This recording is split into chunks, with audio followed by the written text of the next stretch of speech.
Good afternoon to you and welcome to Newsbeat on Metro TV. We are live on Facebook at Metro TV Ghana, on DSTV on channel 277. My name is Nana Kwesikwitia. It's time to take a look at the top stories for this afternoon.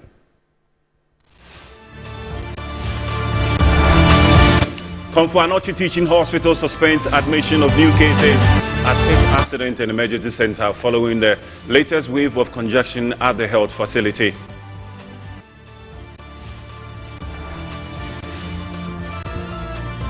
Second Deputy Governor of the Bank of Ghana, Matilda Asante Asiedu, calls for sustained vigilance and prudent economic management to preserve Ghana's microeconomic gains.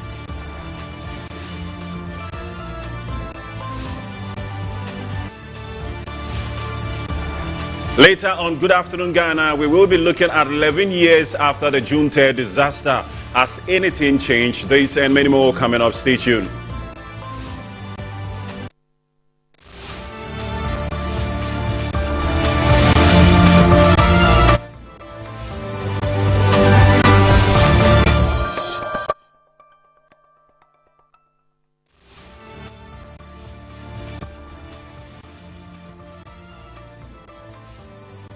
Welcome back, and these are the details. The One Ghana movement has renewed calls for justice and accountability for victims of the June 3rd disaster as survivors, bereaved families and supporters gathered at the Kwame Nkrumah Circle on Wednesday to mark the 11th anniversary of the tragedy. Here is the convener, Senyor Hosi, speaking to the media.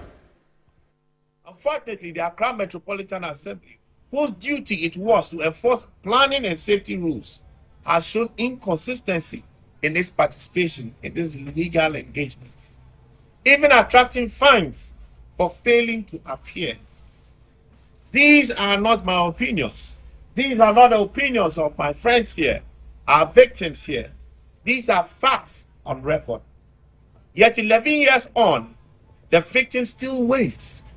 The trial continues. The suffering continues. The silence of all things also continues. And that is why this movement demands more than sympathy. It demands a national reset in how justice is delivered to ordinary citizens. Today we call on the state, we call on His Excellency the President to act in the spirit of his resetting Ghana agenda. We believe His Excellency the President stands for building prosperity and restoring hope. Hence the survivors and families of June 3 must not be left behind. Reset must mean something. Reset must mean justice for victims, accountability for institutions, and relief for citizens who have suffered for far too long. As we honor the memory of those we lost, let us also honor the courage of the survivors who continue to show up in court. People like Alex Mensah, Kasim, Suraj, Francis Appiah, and Silas Odro, who have carried the fight for all the victims. We stand with them. We stand with every family. We say to government, this is the moment to fix what is broken. This is the moment to rebuild. A moment to rebuild trust, strength in accountability, and prove that the resetting agenda for Ghana is not just a slogan, but a commitment that reaches the most vulnerable and the most wounded amongst us. And away from that, President John Dramani Mahama, in a closed-door meeting with NDC elders, has reiterated his commitment to Ghana's constitutional two-term presidential limit, rejecting a third-term push claim. Speaking on Good Morning Ghana, former managing news editor for the Insight newspaper, Kwesi Pratt Jr. emphasized that the constitution prevents the president from contesting a third term. According to former Greater Accra Regional Minister Titus Clover, however, the country will be on heat if President Mahama agrees to do a third run.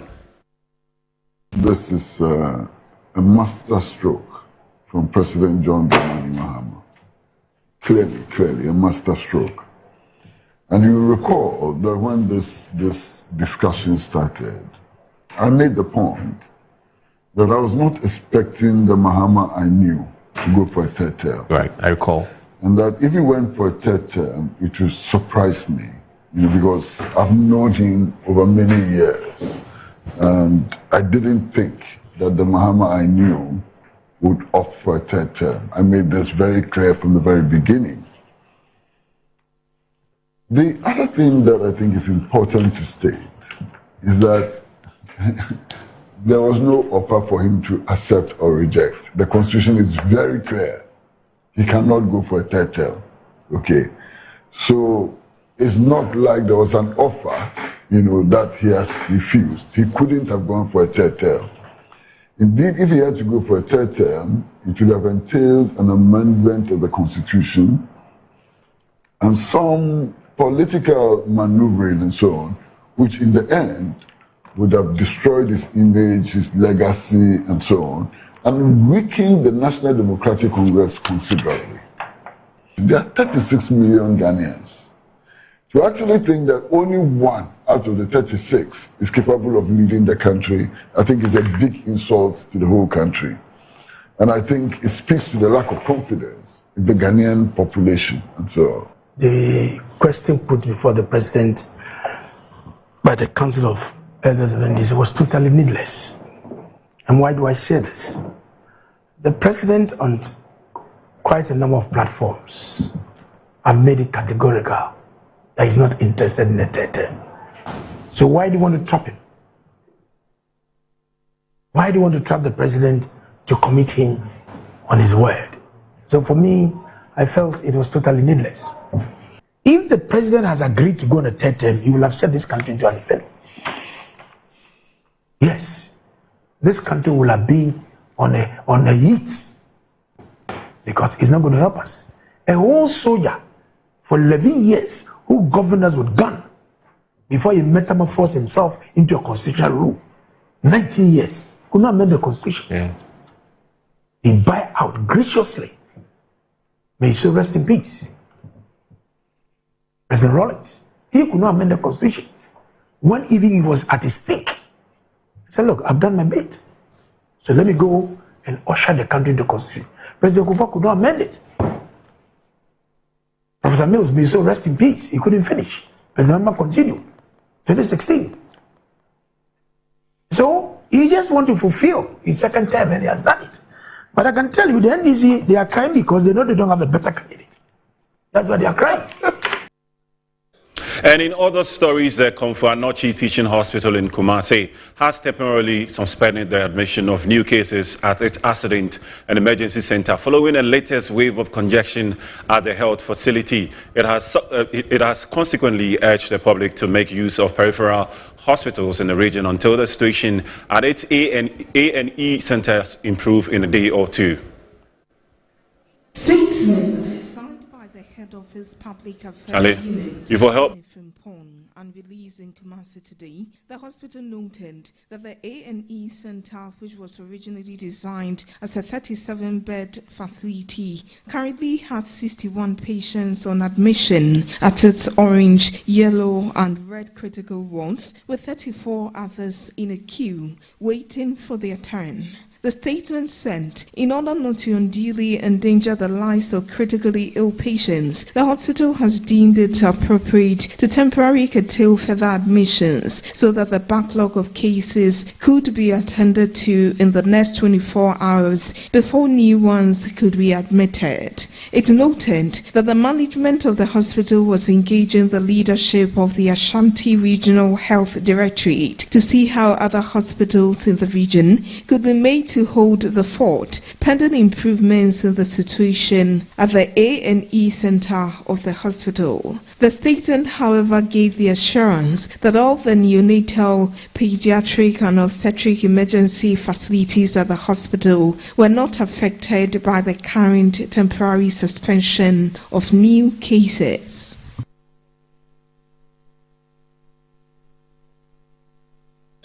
And away from that, the Africa Center for Parliamentary Affairs is warning that Ghana's newly passed Human Sexual Rights and Family Values Bill could face a legal challenge in court as concerns grow over whether Parliament follows the required procedures during its passage. This comes after the Speaker of Parliament, Alban Gbagbin, called for a review of the bill, citing procedural lapses during its passage on Friday. The debate surrounding the Human Sexual Rights and Family Values Bill, widely known as the Anti-LGBTQ+ Bill, has taken a new turn following warnings that the legislation could face judicial scrutiny over procedural concerns in Parliament. Executive Director of the Africa Center for Parliamentary Affairs, Dr. Rashid Draman, has cautioned that the controversy surrounding the bill makes a court challenge likely. He argued that concerns about parliamentary procedures could form the basis of legal action, especially given the significant public attention the legislation has attracted. Dr. Draman noted that Parliament generally operates under the principle that it is the master of its own procedures and that quorum is presumed unless challenged during proceedings. However, he said individuals may still ask the courts to determine whether all constitutional and legal requirements were satisfied before the bill was passed. The concerns come as Speaker of Parliament, Right Honourable Alban Bagbin,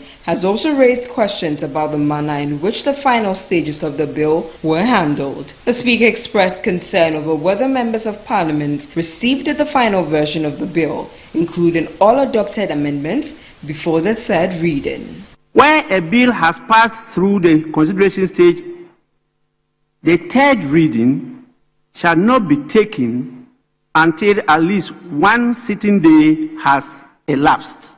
Unquote. Honorable members, while the House possesses the power under Order 3 to suspend any standing order with the leave of the House, it did not do so this time. The purpose underlying orders 170, 171, and 172 is clear.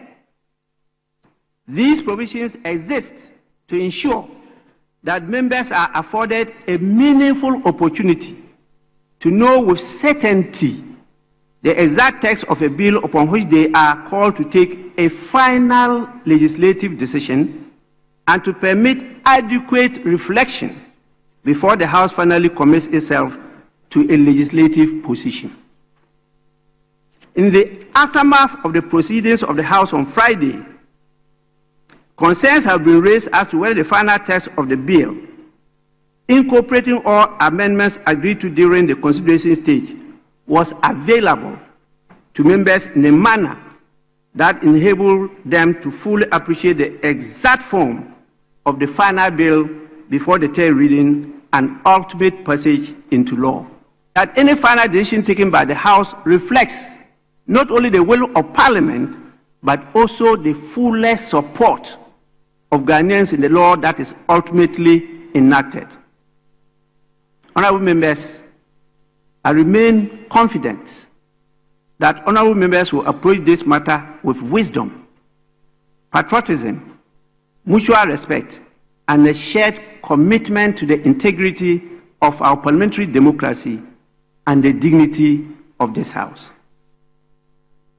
Let's turn our attention now to the Supreme Court as they have dismissed the case before it by Imani Africa, challenging the president's appointment powers of the country's security chiefs. Delivering the judgment, chair of the panel, JSC Gabriel Panwan, explained that the panel did not find any merit in the case brought before it by the plaintiffs and subsequently dismissed all the relief sought. The bench in its ruling was one of the view that the appointment of the fire chief and the controller of the immigration service were statutory provisions and is at the discretion of the president, who is mandated by the Constitution to set up his national security team. The plaintiffs had sought an injunction to prevent the president from removing top security officials, including Inspector General of Police, Dr. George Akufo-Dampare, Senior Vice President and Policy Analyst with Imani Ghana, Kofi Bento, briefed the press after the ruling. The Supreme Court says that they've separated the IGP and I think one other. The who? Prisons. IGP and prisons. They've separated them from immigration and fire and others. We don't see that separation in the Constitution or in any law. But the Supreme Court has decided that they have to be separated. And they've said that the IG and prisons are special cases. And therefore, they've given different rulings concerning those. That was my understanding from what they said. And then the others, like immigration, fire service and co, they've also given a different set of rulings. So, in a sense, what we asked for, they haven't given us. But they've decided what to give us, and they've given that to us. And that's what they explain, that in their mind, the offices are not the same. In our law, as it is written, there's no distinction per se. All right, they all come under 191. They are public servants. They are protected, and all those things that we wrote. But the IG is the Supreme Court is saying that 2 of them should be specially treated, and then the others should also be separately treated. And they gave reasons like the security of the state, and the president is the head of the security, and a couple of things which it's not clear to us. We went to court on the basis of the law as it is. And the basis of the law as it is that all these offices are public offices. They are protected under Article 191. You can't just get up and sack a person because you assume office. Assuming office as a president or anything is not cause for sacking others. And there are many cases like that. So we will wait and read the full ruling of the Supreme Court to understand what the reasoning behind what they said. You would have heard what they said, that we need to read it to understand it. So let's all wait. Fortunately, it's ready. So maybe sometime next week we'll get it, and I promise I'll publish it. And Ghana's High Commission in South Africa has temporarily suspended registration for its voluntary evacuation exercise after receiving a large volume of applications. The Commission has subsequently released the official list of the second batch of evacuees scheduled to return home on Sunday, June 7, 2026. This High Commission in South Africa has released the official list of the second batch of Ghanaian nationals scheduled to return home on Sunday, June 7, 2026, under the ongoing voluntary evacuation program. The announcement follows the mission decision to temporarily suspend registration for the exercise in order to process and verify the large number of applications already received.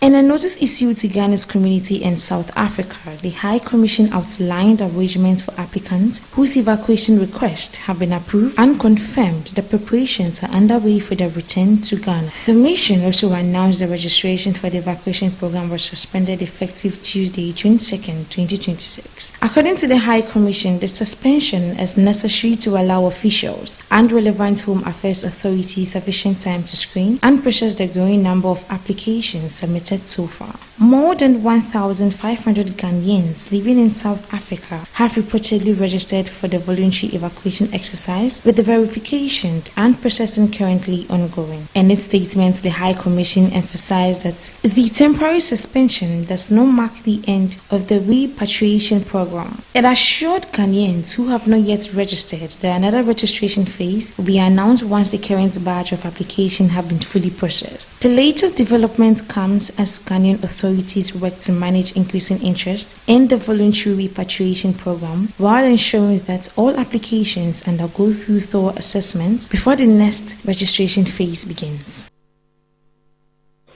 Away from that, Presidential Envoy for Interfaith and Economical Relations, Elvis Ankra, says Ghana's development be anchored not just on policies but moral values, speaking at a media briefing ahead of this year's National Day of Prayer and Thanksgiving in Accra. Elvis Ankra urged all Ghanaians to participate in this year's event. Of a key campaign promise, President John Dramani Mahama declared July 1 of every year as Ghana's official National Day of Prayer and Thanksgiving. Speaking during the media launch of this year's event, Presidential Envoy for Interfaith and Ecumenical Relations, Elvis Ankra, said the theme for this year reflects how moral values anchor national development. This year, under the direction of His Excellency the President, we gather around the theme, resetting our values to build the Ghana we want. The Ghana we desire to build cannot be built solely through infrastructure. It cannot be built solely through economic reforms. It cannot be built solely through political leadership. The Ghana we want must first be built in the hearts and minds of Ghanaians. He urged all Ghanaians to participate in this year's National Day of Prayer and Thanksgiving. I therefore call on corporate Ghana to partner with us. I call on our religious leaders to mobilize their congregations and communities. I call on the media to help amplify this message. I call on every Ghanaian to participate actively in this year's activities. Together, we can make the 2026 National Day of Prayer and Thanksgiving, not only bigger than last year's maiden edition, but also more impactful in shaping the future we seek. Director of Administration of the Ghana Free Zones Authority, Hajia Hanatu Abubakar Bima, urged a concerted effort to sustain the successes being experienced by the Ghanaian economy. Nation building is a shared responsibility across all levels of society. So it requires a deliberate reset of values by individuals, families, communities, institutions, and governments working together toward a common national goal. Nation building, building the Ghana we want.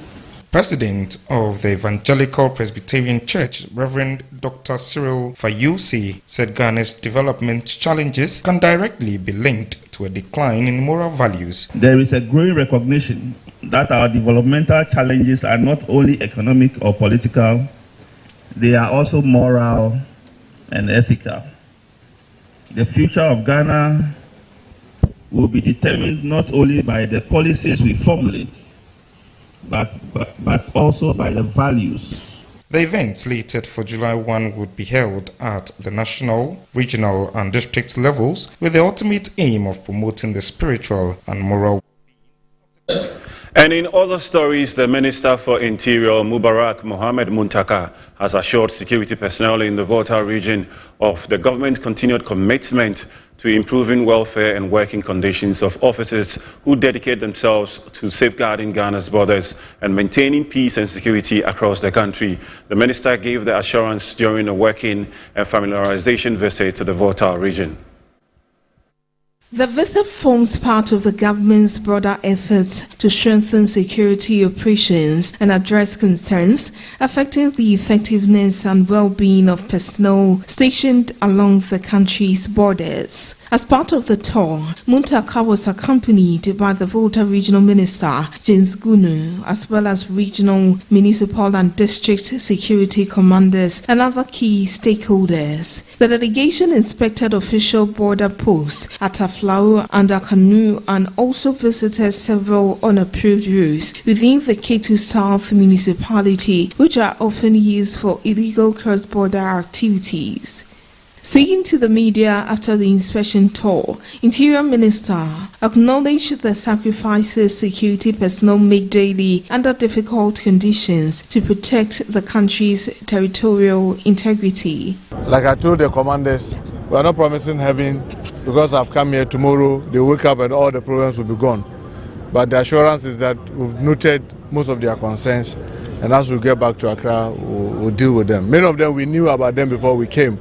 But nevertheless, seeing them ourselves tells a better story than when it's requested on paper.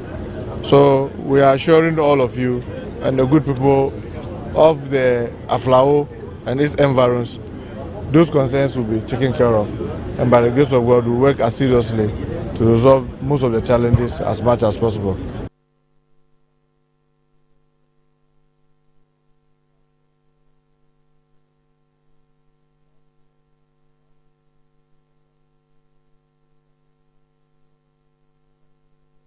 Away from that, the Hassan Charitable Foundation, in collaboration with the Member of Parliament for Karachi East, Nelson Kofi Jabab, has organized the maiden edition of the Quran competition for Muslim youth in the constituency. The initiative is aimed at encouraging young Muslims to develop a deeper understanding of Islam, strengthen their knowledge of the Holy Quran, and nurture their talents through religious learning and practice.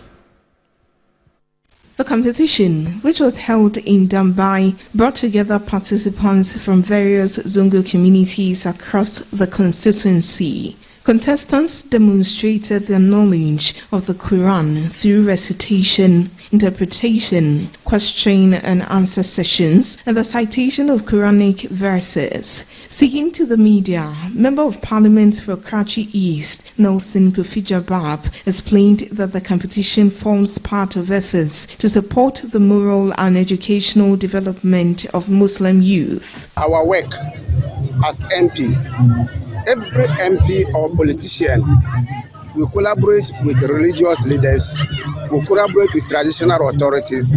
That is why we call ourselves development partners, to be able to develop to be able to put some impact on our communities. So when I realized the NGO by name, Hassan Charitable Foundation, I had this kind of laudable intervention for Islamic communities.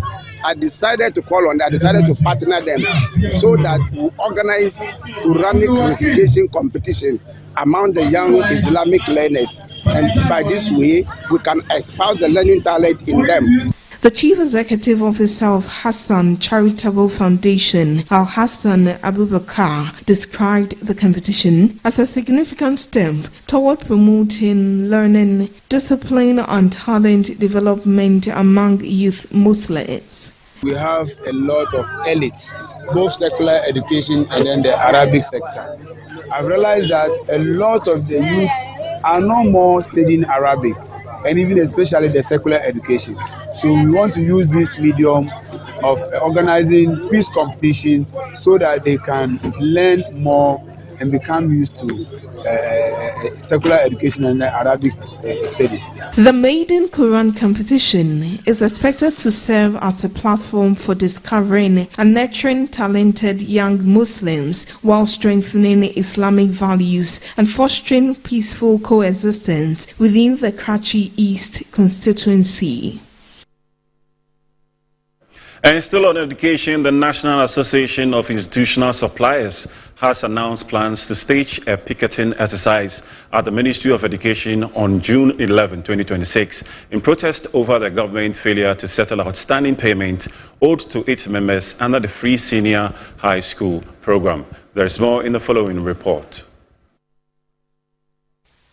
In a statement issued on Wednesday, June 3, the National Association of Institutional Suppliers said the planned protest has become necessary due to the government's failure to pay nearly 50 million Ghana cedis owed to suppliers of school uniforms, house dresses and school clothes under the Free SHS program. The association said its members have not received payment for supplies delivered to public senior high schools since 2023. According to the association, the prolonged delay in payment has imposed severe financial strain on suppliers, threatening the sustainability of their businesses and their ability to continue supporting the program. The association expressed hope that the demonstration will draw attention to the issue and compel the government to take immediate steps to settle the outstanding debts. The association has also called on the media to give the planned protest extensive coverage to help bring the matter to the attention of policymakers and other key stakeholders. The suppliers insist that timely payments are crucial to sustaining the Free Senior High School program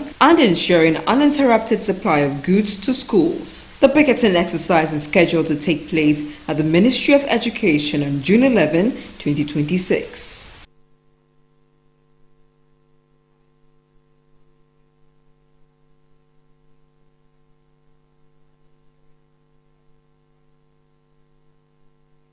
And away from that, the Director General of the Ghana Civil Aviation Authority, Reverend Stephen Atta, has stressed the need to create more opportunities in the arts sector.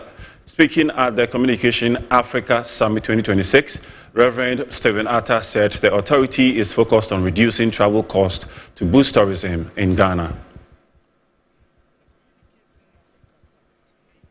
Africa's narrative space and strengthen the continent's voice in global discourse. It seeks to address long-standing negative Western narratives about Africa that focuses on poverty, conflict and instability. Speaking at the launch, Director General of the Ghana Civil Aviation Authority, Reverend Stephen Atta, who was guest speaker at the launch, said the authority is focused on creating jobs, reducing travel costs, increasing tourism and strengthening regional cooperation in the arts sector. An integrated African aviation market has the potential to stimulate economic growth, create jobs, reduce travel costs, increase tourism, strengthen regional cooperation, and position Africa as a globally competitive aviation hub. However, achieving this vision requires commitment from all stakeholders. Ghanaian high life musician and activist Ochame Kwame, who also served as guest speaker at the summit, called on Ghanaians to communicate their culture effectively to strengthen Ghana's image on the global stage. Culture is so nuanced because we have our own biases, because we belong to political parties, we belong to tribes, we belong to religions, and because of that, it creates what I call tribal loyalty. That person is talking from their own biases, and therefore usually are unable to communicate the truth, and without truth there can't be development. Georgina Asari Fiagbenu, a communications for development advocate, stated that the purpose of the program is to provide Africa's communicators with a platform to exchange ideas and challenge perspectives. What we realize is that the stories are often incomplete, they are negative, they are stereotypical, some of them, have a negative slant. And so we have to be proud of who we are, what we bring to the world, and ensure that the story of Africa is told in a complete manner.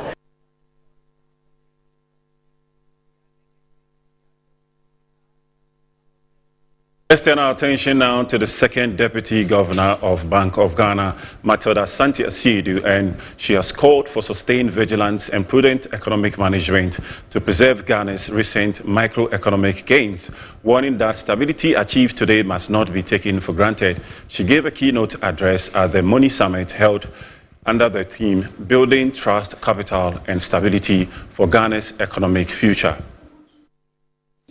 At this year's Money Summit by the Business and Financial Times, the second Deputy Governor of the Bank of Ghana, Matilda Asante Asiedu, noted that through discipline and sacrifice, Ghana has made significant progress in restoring macroeconomic stability over the past 2 years. However, she stressed that securing stability is different from sustaining it, particularly at a time when geopolitical tensions, rising energy costs, and other external shocks continue to pose risks to economies around the world. We have secured stability. That is the achievement we have all worked very hard for the past 2 years. But stability that is secured is different from stability that is sustained. And our task now is to see how we maintain this stability through vigilance. Because as I'm sure we're all aware, we're all economic actors and we've been following developments around the world. The shocks have not left us. We must build trust so confidence in our institutions outlasts one single shock. We must ensure that businesses, whether they are the largest banks in Ghana to the smallest farms, can access the capital they need to grow. And we must foster stability, on which both trust and capital depend. Chief Executive Officer of Business and Financial Times, Dr. Godwin Akwe, underscored the need for increased local investment to sustain Ghana's economic stability and drive long-term growth as the country gradually exits its IMF-supported program. This support, IMF support and all that, is to build confidence in the economy, especially when it comes to international community and investors.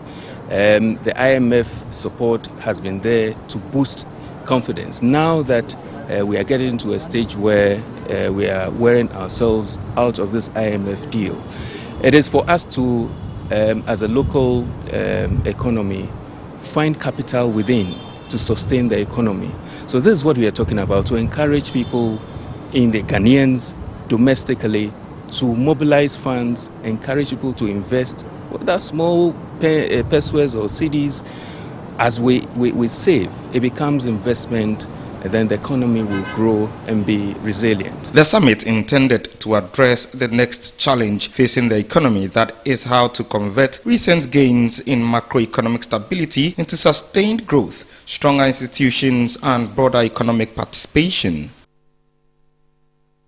Part of activities marking the bicentenary celebration of the Ujra Festival of the People of Ethiopian People, the Benkum Division has staged a historical enactment to highlight its pivotal role in the Akatamanso War fought between the Asante Kingdom and a coalition of southern states, including the Ethiopian, Ghana Dangbe, Fanti, and their European allies. There is more in the following report. Enactment performed by the Bibi Groma Theatre Company of the University of Ghana portrayed the significant and strategic role played by the Benkum division of the Okuapem traditional area during the Akatamansa War, which ultimately led to the victory of Okuapeman and its allies. A historian and lecturer, Reverend Dr. Alfred Kwarteng, delivered a presentation on the historical significance of the Ojura Festival and the Akatamansa War, highlighting their importance in the history and identity of the Okuapem people. It was during the Akatamanso War that the Okuapem army captured the Asante war god and the stool regalia associated with Ojura festival. The Odosu, the war deity, and an Asante woman, along with other regalia, were captured. She was responsible for some of the captured items and provided instructions on their handling. This gave the Okuapem the spiritual authority to celebrate the Ojura festival. The Okuapem Benkumhene, Osabere Maisiedu Ababio, also spoke on some of the military strategies employed by the Okuapem forces during the war and underscored the importance of preserving and promoting the area's rich historical heritage. Like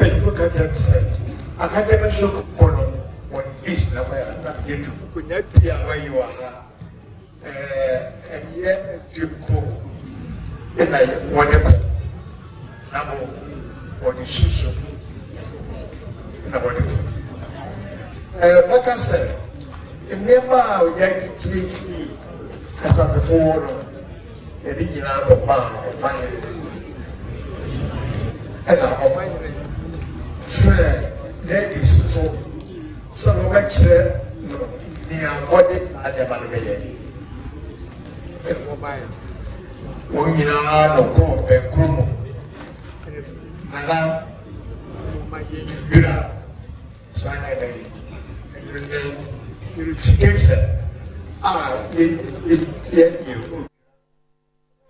and that's it for the news. My name is Nana Kwesi Kwitia. Good afternoon, Ghana continues after the break.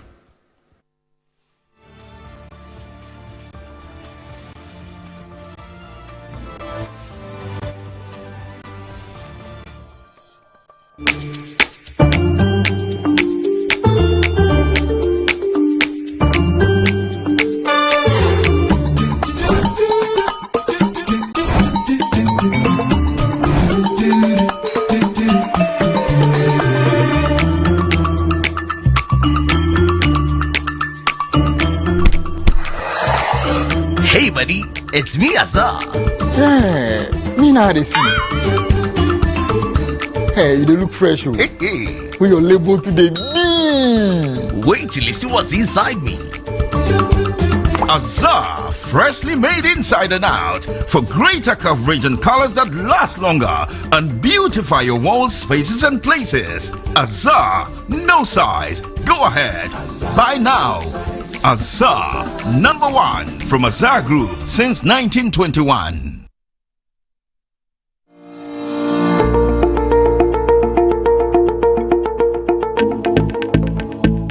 West Africa stands at a defining crossroads.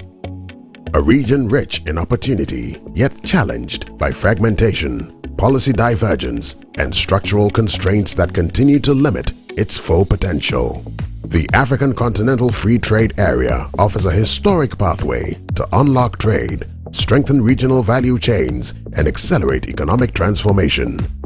But today, the question is no longer what to do, it is how to deliver. Join live on 30th June 2026 at 11 o'clock GMT on Metro TV Ghana, DSTV Channel 277 and EBITS digital platforms for the 5th edition of the President's Round Table on the theme Financing Integration in a Fragmenting Region, Making AFCFTA Work for West Africa. This high-level dialogue is designed to move beyond discussion and drive action, to identify bankable cross-border anchor projects that deliver tangible impact within the next 12 to 24 months. From transport and logistics corridors to digital trade systems to export-oriented manufacturing value chains, this roundtable will spotlight solutions that transform ambition into measurable results. Participants will address critical questions. How do we unlock financing for regional projects? How do we overcome regulatory barriers? How do we secure strong joint suffering commitments? This exclusive event, broadcast live from the Metro TV studios in Accra and convened by Dr. George Ejekum Donko, President and Chairman of the Board of Directors of EBID, will assemble policymakers under the theme, Financing Integration in a Fragmenting Region, making AFCFTA work for West Africa. The vision is clear. The opportunities are real. Now it's time to deliver. Tune in on 30th June 2026 at 11 o'clock GMT on Metro TV Ghana, DSTV Channel 277 and EBID's digital platforms for the 5th edition of the President's Round Table. Mark your calendar and stay updated on this event via EBID's digital platforms. ECOWAS Bank for Investment and Development, EBID, transforming ECOWAS communities. June 3rd, 11 years ago, tragedy struck the heart of Accra. Lives were lost, families were changed forever, and a nation mourned. Today, we remember through action. Let's Love Lead NGO present the 4th edition of the June 3rd Memorial Sanitation Drive, bringing together celebrities, musicians, community leaders, chiefs, influential politicians, and the general public for a major cleanup exercise from Nima Mambo Bigata to Paloma and its environs. Together, let's keep our communities clean and protect lives. Date Saturday, 6th June 2026. Location Nima Mambo Bigata to Paloma, Accra. Time 6 a.m. prompt. Come ready to clean, come ready to serve, come ready to lead with love. Powered by Let's Love Lead NGO. Healing communities, inspiring action. For more information, call 0242 737116. Sponsors, partners.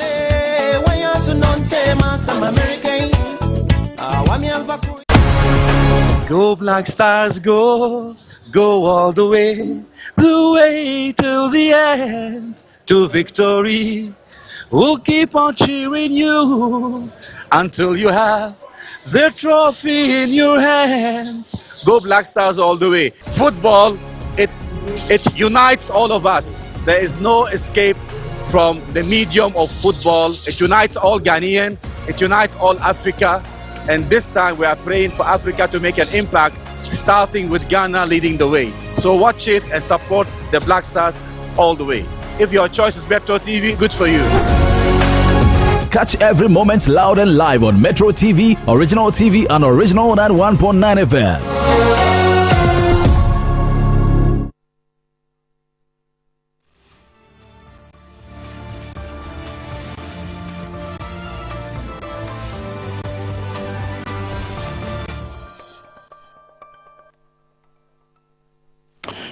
Hello there, it's the 3rd of June 2026 and welcome to Good Afternoon Ghana here on Metro TV with me, Desmond Okrekudanso, and Yana Kwesikweta brought us the news updates earlier. We're going to get into some conversations in this part of the show, so do want to stay with us till 2 p.m. when we wrap up on this. Well, it's 11 years after the June 3 disaster. We have a conversation coming up because there is a major collaboration from us here at Metro TV and Let's Love Lead NGO. We'll tell you about that.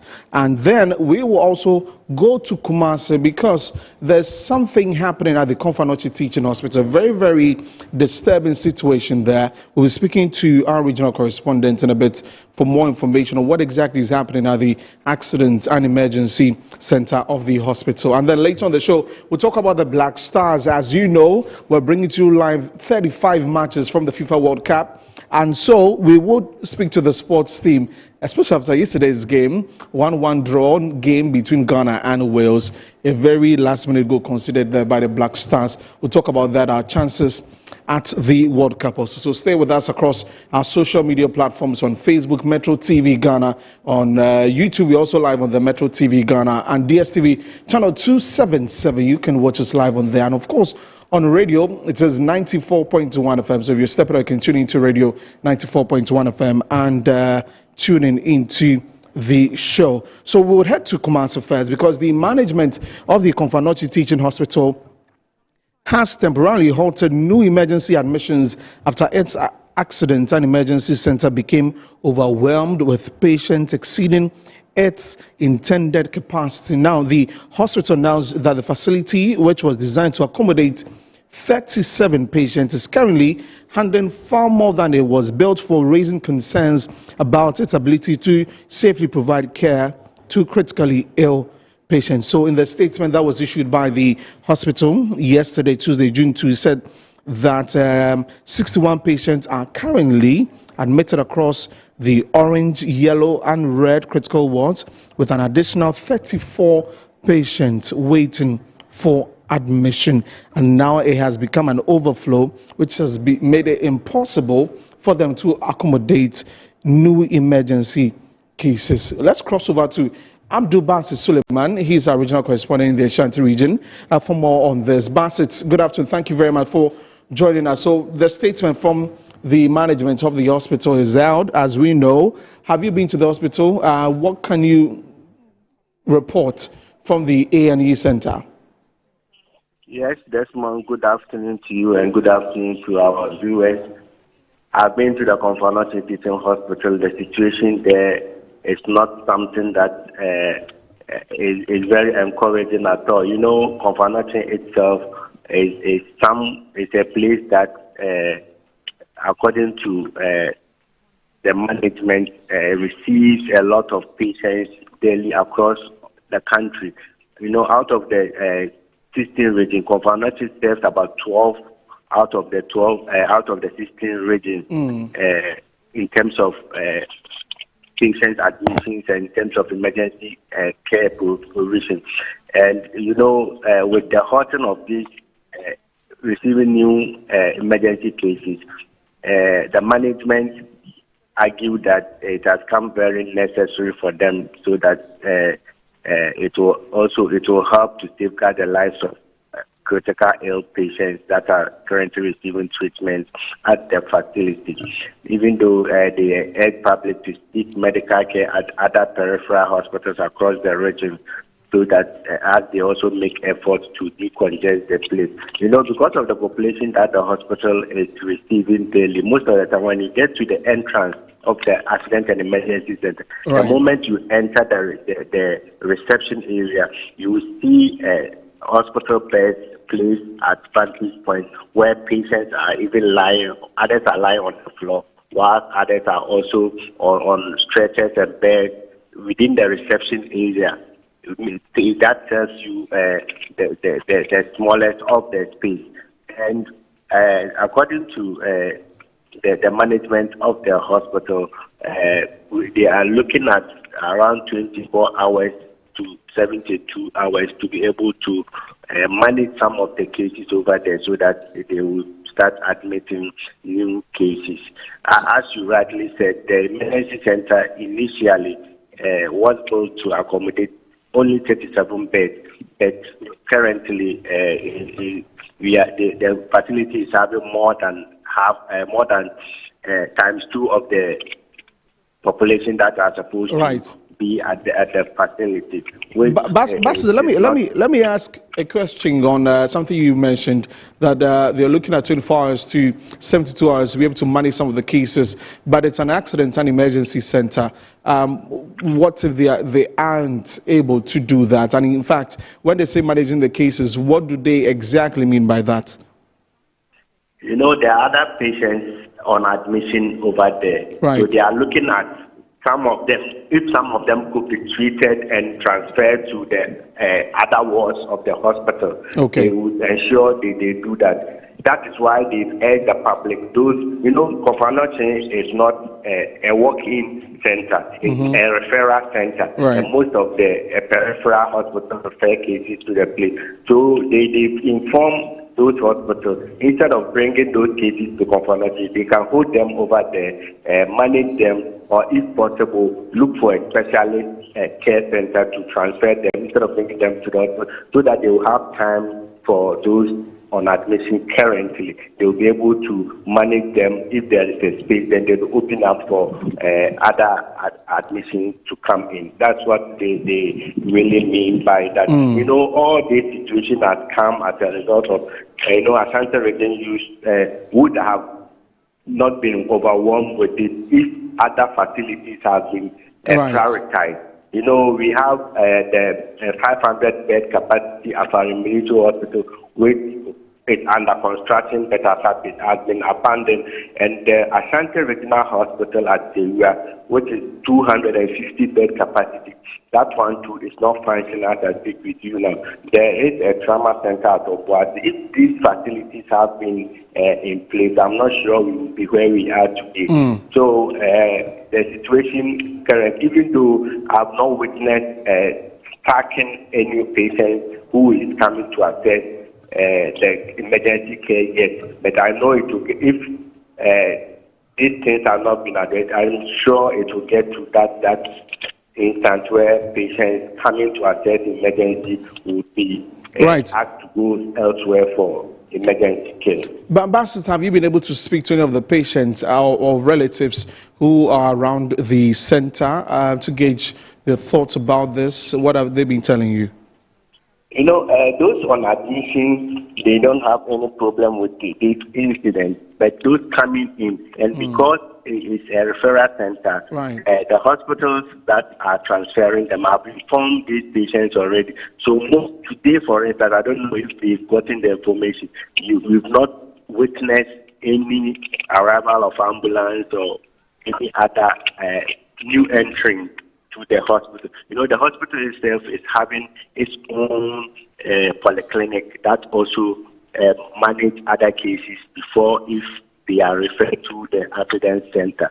So probably we are yet to think by tomorrow or next if things have not been normal. But fortunately, this month, all neonatal, pediatric, and obstetric emergency facilities within the facility have not been affected, meaning that children that would have any kind of emergency will still have access to emergency care at their facility.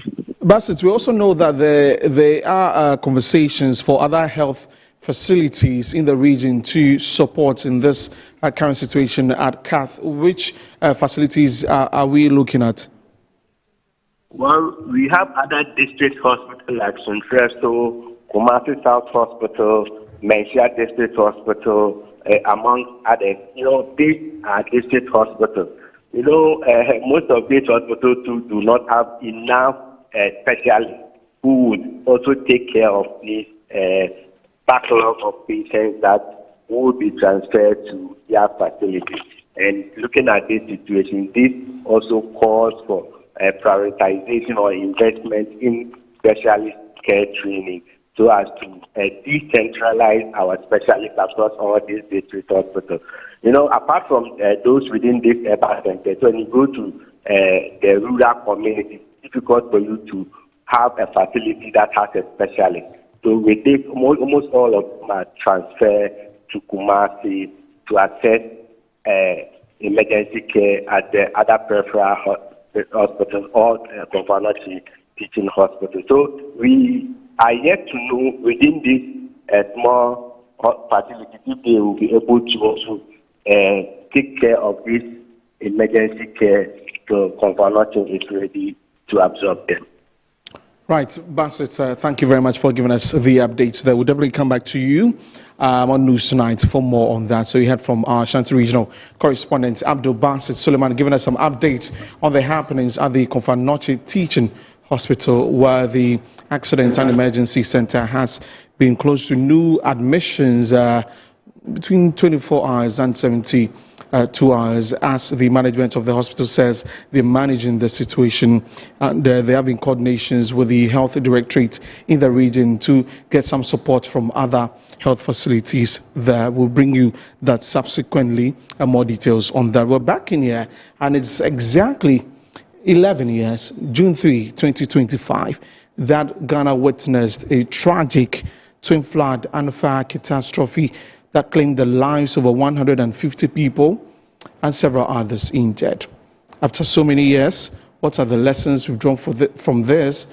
What are the humanitarian efforts to help those who survived this particular incident, and even for those who lost loved ones in this catastrophe?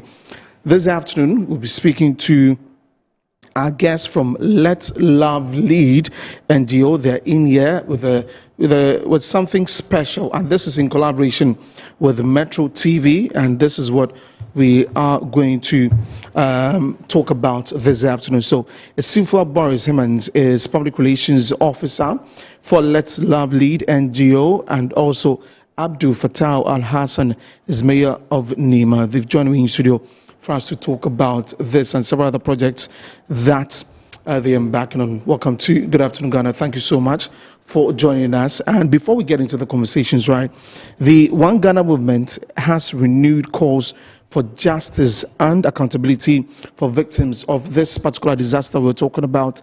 As survivors, bereaved families, and supporters gathered at the Kwame Nkrumah Circle earlier today to mark the 11th anniversary of the tragedy. Here is convener Senor Hosi speaking to the media at the program. Whose duty it was to enforce planning and safety rules has shown inconsistency in its participation in this legal engagement, even attracting fines for failing to appear. These are not my opinions. These are not the opinions of my friends here, our victims here. These are facts on record. Yet 11 years on, the victim still waits. The trial continues. The suffering continues. The silence of all things also continues. And that is why this movement demands more than sympathy. It demands a national reset in how justice is delivered to ordinary citizens.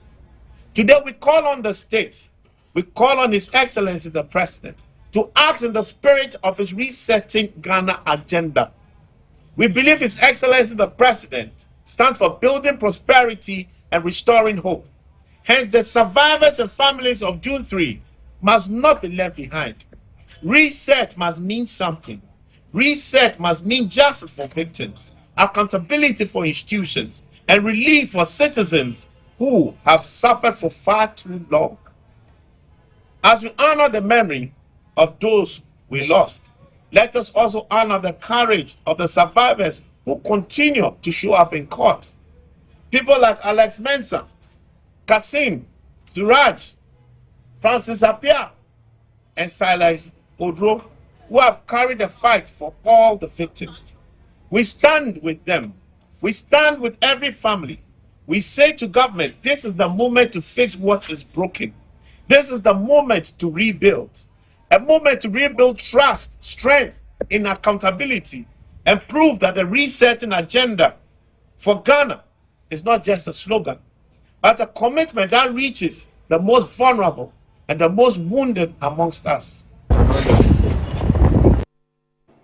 So you had the Senor Hosi, the convener for the One Ghana movement, calling on government to do the needful, to come to the aid of the bereaved families and also those who survived that particular disaster. So we'll get back in here, and let me begin with Esifua. Welcome to the program once again. Every time when it gets to June 3, actually it's a very emotional part.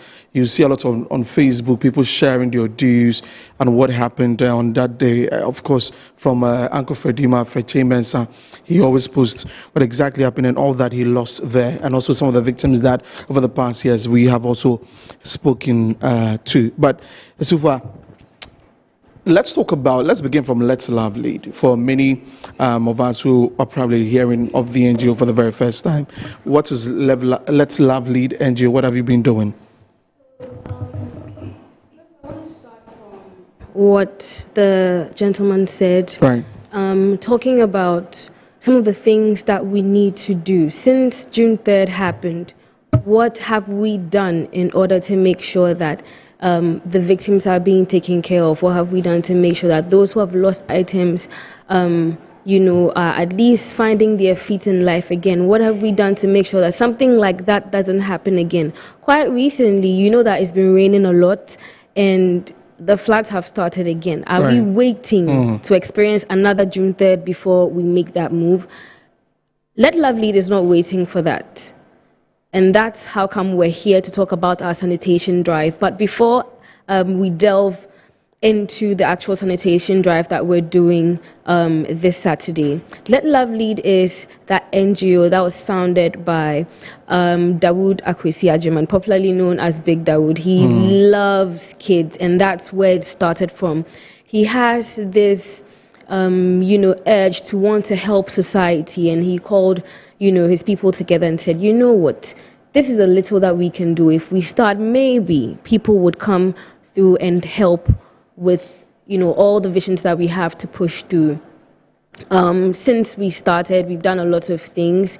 The main aim of Let Love Lead as an NGO is to provide underprivileged societies, people, especially children, with what they need, whether it be water, whether it be education, health, checkups. A lot of people in rural areas need a lot. It will surprise you the amount of work that we've done in just a few years of establishing this, since 2023 till now. That's also when we started the annual sanitation drive. And so basically that's what Let Love Lead is around, where it's about. We're sharing and we're spreading love, because when you lead with love, you end up doing all the things that can help humanity, help society, and help the people who really need it. Right, that's very important there. I love the bit where you started from what happened June 3. It was about flooding, right? When the rains come down. And we know that across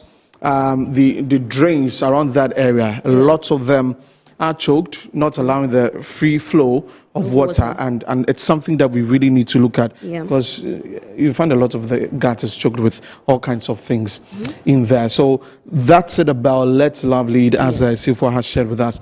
Let me come to the Mayor of Nima. Thank you very much for joining us also. When it comes to sanitation and where you're coming from, Nima, the understanding of it, the reason why we need to keep our environments clean, the reason why we need not to drop refuse here and there. Do you think that over the years the understanding is coming through, and what will be the impact of this, projects that you're coming on board to all who live in Nima and other adjoining communities? Let's give thanks to Allah for this day, and also let's pray for those who passed 11 years ago. And also, may Allah bless their soul.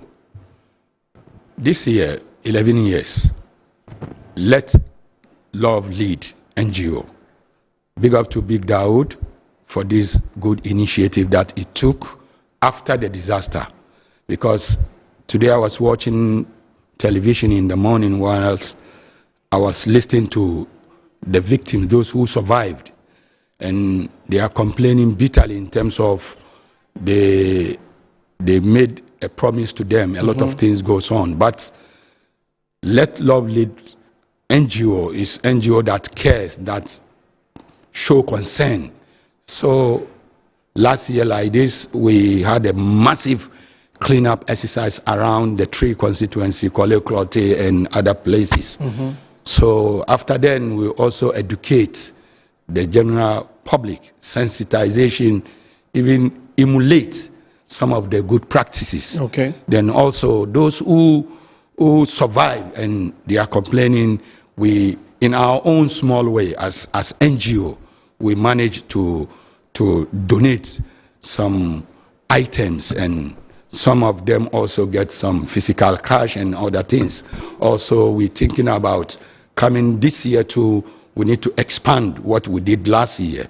So because of that, Let Love Lead NGO choose 3 constituencies from Ayawaso East, Ayawaso North, and Ayawaso Central. So Ayawaso East from Nima, Ayawaso North from Mamobi, and Ayawaso Central from Alajo and Paloma side. So this year's program is going to be in these 3 constituencies, which will already engage the 3 MC like the municipal assembly, and the 3 MPs, Honorable Yusuf Jaja, Honorable Baba Jamal, and Honorable Aziz. So Saturday, if God permits, we all gonna meet at Nima Mamobi Gata. That is the meeting point. So that we start the cleanup from that road to Paloma, You see that road? Yeah. There is a big drainage coming from Kaukudi, because if it rains in Accra, so the water flow through the mountains from mountainside and all the way down there, pass through that drainage up to Odo River Circle to connect with the sea. So as for the choking drainage or gutters, is human, I mean, it's actually the situation. So we are not just cleaning. Whilst we are cleaning, we sensitize, we create awareness, we let people know that when you remove your shirt, you put in the closet, right? Right. When you eat, you take the dish to the kitchen. Yes. So why when you create the garbage and you throw it in the gutter, you have to put it in the dustbin. To put it in the bin, right? Yes. Right. So that's why Let Love Lead NGO is leading this initiative, because we need to take love and lead with it and lead with it. Yeah. Right. Thank you very much for that, Esufa. So the main objective for this, as we've talked about, sanitation, and how are we getting the people properly involved to be part of this? Because he has mentioned that there are already conversations, but yet again, people would see their gutters choked and they folded their arms and they are looking at you that, okay, Let Love Lead, okay, do it, we are watching. How are you engaging them to be able to be part of this particular drive? So one thing I love about Let Love Lead is that, of course, because love is leading us, when you speak to a lot of our favorite people in the society. When I say our favorite people, I'm talking about our celebrities, I'm talking about people that we love and see on the internet. When you talk to them, they're interested in, helping with the sensitization. I know we've spoken to people like Keche who would they've been supporting us for the longest time. They'll also be coming this year. I feel like everyone can do their part. And so if we have, like I call them again, our favorite people, talking about it on their social media and telling people that, what, when you're done, like Ameya is saying, when you're done eating and you're done using whatever you need, don't dump here. Let's find appropriate places. And during this sanitation drive, a lot of equipment is provided in order to clean up. And for those who come to join the cleanup, they see the silt, they see the rubbish, they see the damage that we're doing. And so if you want to experience and know how bad it is, just come out. Even if you don't want to clean and you feel like, okay, just come out to see the kind of harm that we're doing to ourselves. Next time when you see someone dump rubbish somewhere, you tell them. And that's how it starts. That little, don't do that. If I'm able to tell the next person not to do that, and the next person understands what I'm saying, and they tell the next person, bit by bit, we're sensitizing each other. And that's the lead we're taking as Let Love Lead. When we start, we're hoping that in the sensitization we're doing by using celebrities, our friends, other people would understand the kind of damage we're doing to ourselves and enjoying the bandwagon in order to curb the situation. That's a very good point there. And I know that a few days ago, the team from Let Love Lead NGO paid a courtesy call to the management of Ignite Media, Metro TV. Talk to us why it is important for this collaboration to happen. Of course, for us here at Ignite Media, Metro TV, Original 91.9 FM, we've been championing a lot of sanitation works, of course, with Zoom Lion Ghana Limited. And so, we do that already. But I just want to hear from you why, because you could have gone anywhere, but you're doing this with us. So, you see, you want to talk to the spot that people are listening to when people are looking for that ray of sunshine. They're looking for that place that's going to bring them information that's going to help them. Of course, they'll need to reach out or tune in to Metro TV. And so, of course, we decided to come here and would like to say thank you to the team for, welcoming us and having the conversation with us and also supporting us in the course that we're about to embark on. But it's very important to involve the media because it's a medium for people to find out exactly what's happening. Maybe there's someone somewhere that doesn't know anything about June 3rd because it happened here. I won't be surprised. I mean, I talk to people and I find out maybe we're talking about June 3rd and we're talking about how I know someone who was affected and they're like, what happened on June 3rd? And you're surprised that how doesn't someone know about June 3rd, you know? But if we're coming to a platform like yours and you're broadcasting for us and letting people know about the good works that we're doing, they can also come on board and help us. And of course, we're always open to take as much help as possible. We're an NGO, we can only do our best. And so if anyone is out there that has any more help through you, they can reach out to us and then we can continue to do more. Right, that's very important there. So we are doing this to support the sanitation drive, very important one there. Abdul Fattah, so we're looking at Saturday, we're looking at getting everybody on board. And my prayer is that we do not take 2 steps forward or 1 step forward and then 2 steps back, because I am sure that the places that you cleaned last year, if we are to go to the same spots now, it will be the same situation that led to the cleanup exercise being done last year. And so the idea of continued education and awareness creation is very, very important. And you are a big man in NEMA. I mean, when you talk, the people listen to you. Why should we keep going back and forth? You know, we go forward, we come back again. And so after this cleanup exercise on Saturday, we'll know that we are done with this area and we are not expecting any more refuse in this drain that we have desalted. If not, next year you come and it's the same thing. All right. For this, I said, is all of us need to come together. When I say all of us, I mean the government, the people, everybody. Right. Because we have responsibility. You get it? Okay. If you see a gutter choked by refuse, it's not anything. It's human attitude. You get it? Right. Like I said earlier on, when you take your shirt, you put in the closet. When you eat the dish in the kitchen. Why when you created a garbage and you throw it? So you see, human attitude. But we need to continue creating awareness, talking to people, and we need to enforce the law.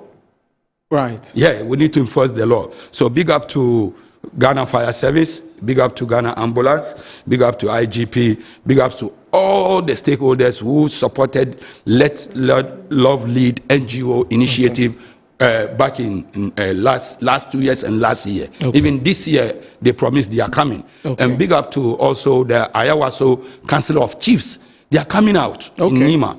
One thing about this initiative or this sanitation drive, for me, as a mayor of NEMA, and the thing is happening in my constituency, I take it upon myself to arrange meeting with the chiefs, with imams, with MPs, and the 3 municipalities around that venue. You get it? To make sure that the youth group, big up to NEMA First Citizen Foundation, they are coming out. And I want to take this opportunity also to invite my president, John Dramani Mahama, because this Saturday cleanup is in his East Ayawaso constituency where he sits, he and his cabinet take decision how they will govern Ghana.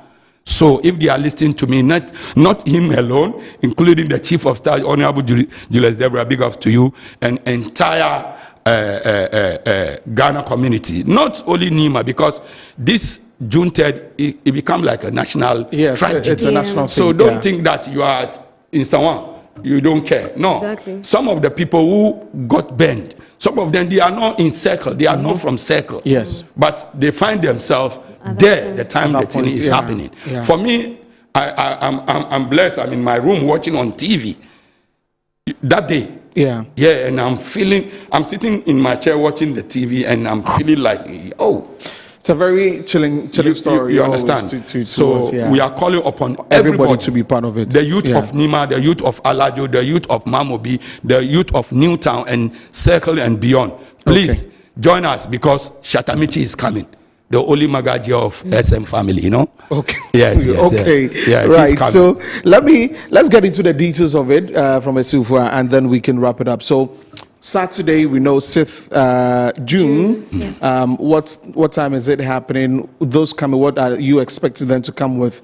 Any details that you can share with us? Okay, so on the 6th of June, of course, I'll let the mayor also add up to what I'm saying. But on the 6th of June at 8 a.m., we're starting from the Nima Market overhead through to Mamobi Gata, and we'll be ending at Paloma. Okay. If anyone would like to reach out if they're finding difficulty of getting there, there are a lot of people that need to learn to navigate their way around Accra. You can reach out to us, Let Love Lead, 053 049 3679. Again, 053 049 3679. And, we would help you reach there. Just come as you are. We have everything sorted, and we need you to come and see, first of all, the damage that's being done. We'll clean out, and when you clean and you see, and we're going to have fun too. It's going to be a very fun experience. We're not just going to be cleaning. There's going to be music. You're going to meet people. It's also a way to socialize. So please come out and, let's have a good time cleaning our community and our environment. Is there anything else you want to add? Yes. Talking about the venue where we're going to converge. When you're coming from Nima Roundabout through Nima, just come after the Ghana Commercial Bank, the next junction, that is where we're going to meet. When you are coming from Accra Girls, you are descending down. When you reach that boundary, the gutter, that is where we are going to converge and pray and start. Like what she's saying, whilst we're cleaning, we're having fun.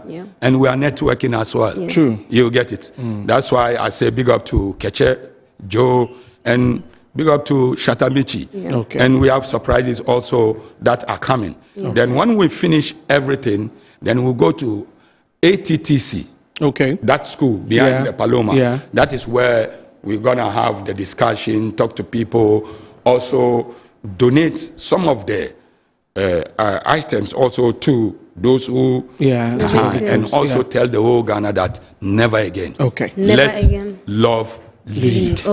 I want you to say that. Let's love lead. Let's love lead. And for us here, last that was Christmas, we had a very big collaboration with Let's Love Lead with Big Dawood at the Sum Government Hospital. So I know what Let's Love Lead is capable of doing, and we will be there as Metro TV to support, to give coverage to all of that, and let also the people know what is happening.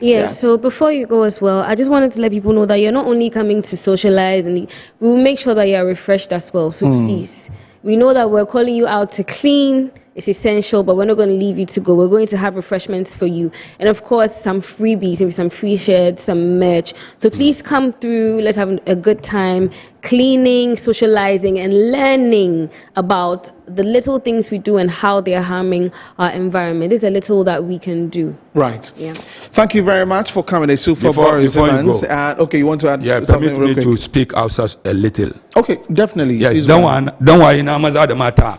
In Kana Nima, Kana Mamobi, Kana Newtown, Kana Alaju. Rana Sabar on the 6th June. Akwai massive cleanup exercise. Share da zai mutu wanda aka yi daga circle June 3rd. Yau 11 years shekara 11 kenan. Shi sa don Allah don Annabi. Abin da za yin ga is a national program. Amma an decide a kawo shi Nima kuma around Mamobi Gota. Kowa da kowa ya fito. Muna gayyatar malamai, assembly members, MPs, magajiyoyi, kowa da kowa, youth groups, ghetto youth, mayor of Nima na gayyatar ku, the Big Dawood. Let love lead. Kusa manan shayi, wo ka bari soyayya ya ci gabanka. Assalamu alaikum. Right. So I don't know why the boys in the control were happy hearing the house. But how do I say you are all invited? Kudu ka kowa ifto. Kuru Kakoa Fito. Yes. Try. Yeah. So please come out on Saturday. Let's love lead. Let's go drink. Ako shy. Ako party. Okay, that's what I can continue. Thank you very much for coming. Super Boris Simmons, Public Relations Officer for Let's Love Lead NGO, and also Abdul Fattah Al Hassan, Mayor of Nima. I'm sure you've called into the show a couple of times here. I remember that. And yes, it's about the environmental awareness, the sanitation drive happening on Saturdays, the 4th edition. So come around your numbers. Come, let's have fun. Let's clean. Metro TV will be there to support with coverage and all of that, right? So thank you very much, ladies and gentlemen, for coming. Next up, we're going to talk sports. The Black Stars played yesterday. Did you watch the game, Mayor? I watched the game. You want me to say something about it? do you? I mean, it was Carlos Queiroz's first game officially. Yeah. What did you make of the team that played yesterday? Comparing the 5 games that were played, yesterday they did well. Okay. They did well. Okay. But for me, as a sportsman and former player, the coach, you see the coach, I will not blame him. He just came. And whatever he's doing, what he did yesterday is what he's trying to see some of the players playing, not what they told him or what he saw on the video. You get it? That's why second half he started bringing them. So, but he left one player. That's the DRU. Oh, you wanted Andre to be part. You see, Andre, when he played this World Cup, that is 4 times. In Africa, only Rigobert Song and Samuel Eto'o played 4. So why always Ghanaian, or if Ghana want to set something, and we, I don't know why. Then, like, what happened to Kwame Nkrumah? What happened? I can give a lot of examples. So we should have taken him to the World Cup to set the records. Even if you don't want him to play, let him be at the bench. Because when your opponent turn around and see the DRU, say, yes, these people, in a minute, they can change things. Like the way they do to Stevie Appiah in South Africa. Yes, at this point, he's not part, so we can only watch the team. Because my boy is injured, Kudus. Other than that, I don't have anything to shake. So we'll do well. Yeah. No. Oh, we'll not do well. Let's be honest to ourselves. We'll not. Let me tell you. Me, I'm straight. Okay. Don't lie to yourself. Okay. Let's put everything in the hands of God. Oh. Will we qualify from our group? I say, let's put everything the hand, because you do your own, God will do the rest. Okay. But if physically, like, you want to be real to yourself, we'll not cross first group. You know what? I think we should just let love lead at this point. Okay. Yes. Okay. Let's love lead. Love lead. Yes. Let's love the Black Stars. Maybe they can love us back and give us something. Bring back the love. So hopefully we can. Hopefully we can do something. The love, but you have to do the right things. Okay. Right, thank you very much. We're going to take a break. When we come back, we're talking about the Black Stars game against Wales yesterday. It ended in a 1-1 drawn game. So the question is it's Carlos Queiroz's first game with the Stars. Charlie, when we come back, we'll continue. Theodore Kote will join me, so we break it down. Stay with us. We'll be back shortly.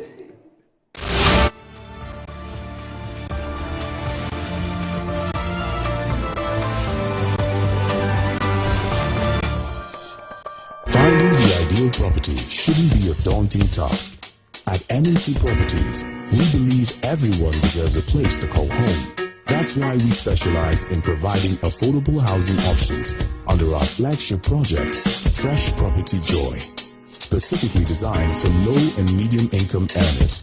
Our range of customizable homes includes 2 and 3 bedroom standard and executive options, all meticulously crafted using innovative interlocking brick technology. We understand the importance of simplicity and convenience in the acquisition process. That's why we have designed our procedures to be straightforward and hassle-free, offering flexible payment options tailored to your individual needs. In addition to our affordable homes, we proudly offer litigation-free lands for sale in vibrant and upscale communities that present the perfect opportunity to build your dream home. We are committed to making affordable housing a reality, providing you with the joy of owning a home that meets your budgets and aspirations. Whether you're looking to buy, rent, or invest, we've got you covered. Our service team is ready to assist you on 030-255-1917. NNC Properties. Mommy, good morning. Good morning, my son. How are you? I'm fine, thank you, Mom. How about you? I'm fine. Joe, I just saw your mom doing her usual morning routine. Like, it was just 2 weeks she underwent a major colon surgery. Bro, see, my mom is doing perfectly fine, and we're all excited about it. It was minimally invasive surgery, and the recovery has been very fast. Minimally? Hey! No, wait. What do you mean by that? So they offered my mom a laparoscopic colon surgery. Laparoscopic colon surgery, which we accepted. It turned out it was equally safe with a very fast recovery time, and the cost involved too was very, very reasonable. She was discharged 3 days after the surgery, and you can see her, she's on her feet again. 3 days? Just 3 days, bro. Mean Tuber Hospital, first Ghana colorectal center, in to serve a peculiar health need.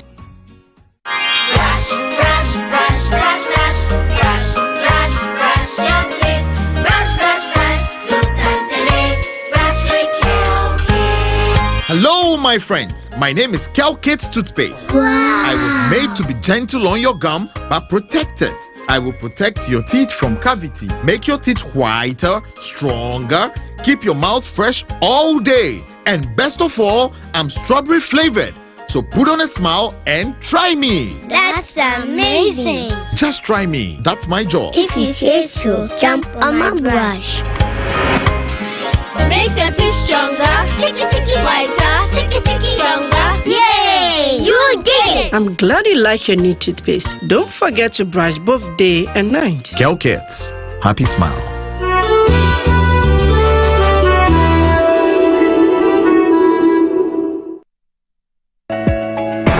This Easter, Estate Masters Limited is giving you more reasons to celebrate in our extended Easter promo. Secure your dreamland at Nest Cottage, Chopoli with a massive 15% discount. Or choose Palm Hills, Gomwa Pamfukrom, also at 15% discount. And for lovers of the coast, Coastal Park, Ningo Prampram awaits you at 10% discount. Plus, enjoy free site visits and free documentation because we make land ownership simple. This Easter, don't just celebrate, invest in your future. Estate Masters Limited, your most preferred estate partner.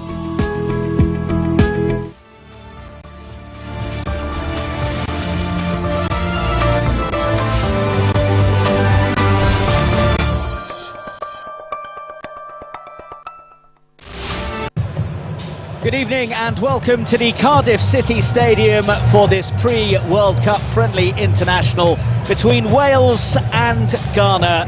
Ghana are going to the big event in America, Canada and Mexico.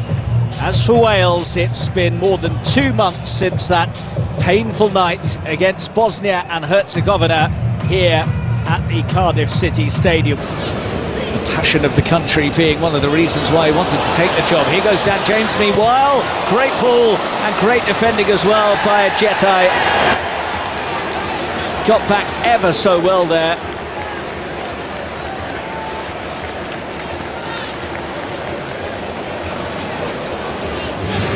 Harry Wilson this evening, he and Ben Kabanga both withdrew from the squad. Oof, and that's a fairly hefty challenge on Nico Williams. Innocence is being pleaded by Adu here. Taking their time to get the positioning correct. What's the delivery like though? It's good, and it should really be in. Came off a Ghana player last, was it the keeper, Artie Ziki?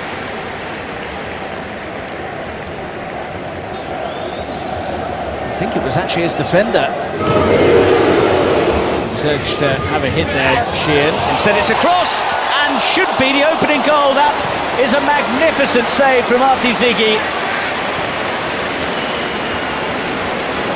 Lawrence Artie Ziki here has produced a tremendous stop to stop Wales taking an early lead. That's a good pass from Fatawu, taken by Jordan Ayew, who is off target.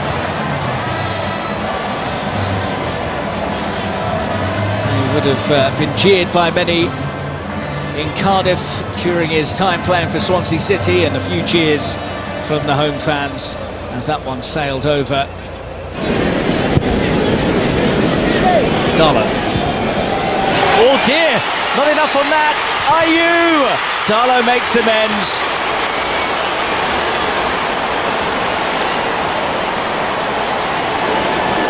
He's had a couple of nervy moments for Leeds United this season, and his heart would have been in his mouth here as he presented it to Jordan Ayew.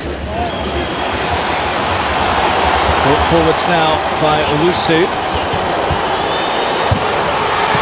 It's catching practice for Darlow. It's a good try from Kamaldeen Sulemana. Another player who has experience of playing in the UK. Recycled by Owusu. Tohu was waiting, and then the deflected hit has to be helped over the top. Marvin Sanea with the strike. Karl Darlow reacted smartly to prevent it creeping in. Thomas tickled through for Brooks and teased into Moore, nearly an own goal. Did Asare get a touch on it? Dan James again, the conduit.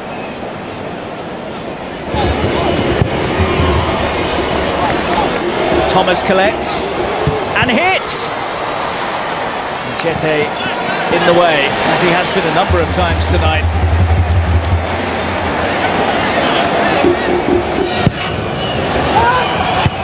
Headers over the top from Adjete.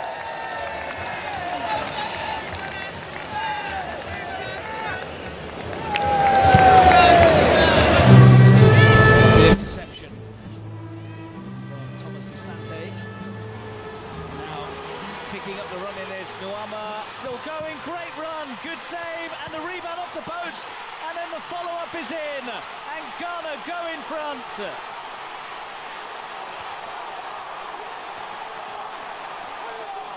Elation for the Ghana fans, deflation for Wales. Caleb Yerenki, who hasn't been on for long, has got the opening goal of the game. 6 minutes after his introduction from the bench, he gives the Black Stars the lead. Ampadu. Williams, that's a great ball, and it should be one each. Lewis Kumas arriving, but not converting. Well, he's looking for his first goal for the senior national side, and they could be in again here. What Jordan Ayew wanted, it doesn't come his way. Did break very favourably for Brandon Thomas Asante, and he'll know that that should have been 2-0.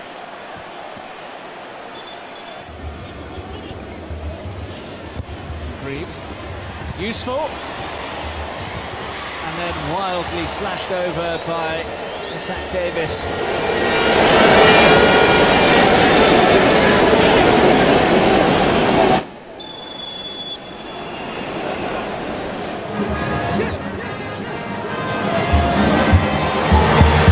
That's a good cross, and nudged across and nearly into his own net.